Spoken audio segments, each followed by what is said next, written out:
કોંગ્રેસ પક્ષે આગામી લોકસભાની ચૂંટણીને લઈને તૈયારીઓ શરૂ કરી દીધી છે। વિધાનસભાની ચૂંટણીમાં તમામ બેઠકો હારી ગયા બાદ હવે લોકસભાની ચૂંટણીમાં સંગઠન મજબૂત કરવા માટે કેટલાક મહત્વના ફેરફાર કરવામાં આવ્યા છે।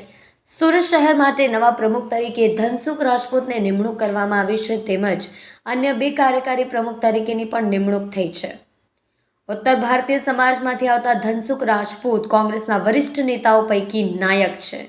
ધનસુખ રાજપૂત કોર્પોરેટર, વિધાનસભા અને લોકસભાની ચૂંટણી લડી ચૂક્યા છે। કોંગ્રેસ પક્ષ તરફથી તેઓ કોર્પોરેટર તરીકે ચૂંટાયા હતા અને પરપ્રાંતીય સમાજમાં તેમની ખૂબ જ સારી પકડ છે। ખૂબ જ સિનિયર કોંગ્રેસના નેતા હોવાને કારણે કાર્યકર્તાઓમાં પણ તેમનું સન્માન જોવા મળે છે। વિવાદોથી દૂર રહેતા ધનસુખ રાજપૂતની પસંદગી કરીને કોંગ્રેસે સુરત શહેરમાં સંગઠનને મજબૂત કરવાનો પ્રયાસ કર્યો છે। દિનેશ સાવલિયા અને વિપુલ ઉધનાવાલા કાર્યકારી પ્રમુખ તરીકે પસંદ કરવામાં આવ્યા છે। નવનિયુક્ત શહેર કોંગ્રેસ પ્રમુખ ધનસુખ રાજપૂતે જણાવ્યું, ખૂબ જ પડકારજનક સ્થિતિમાં પ્રમુખ પદ મને આપવામાં આવ્યું છે।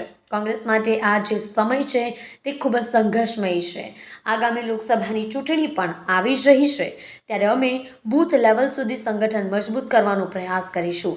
શહેરભરની અંદર અમારા અન્ય કાર્યકારી પ્રમુખોને સાથે રાખી દરેક વોર્ડમાં સંગઠન સક્રિય કરવા માટે કામ શરૂ કરીશું।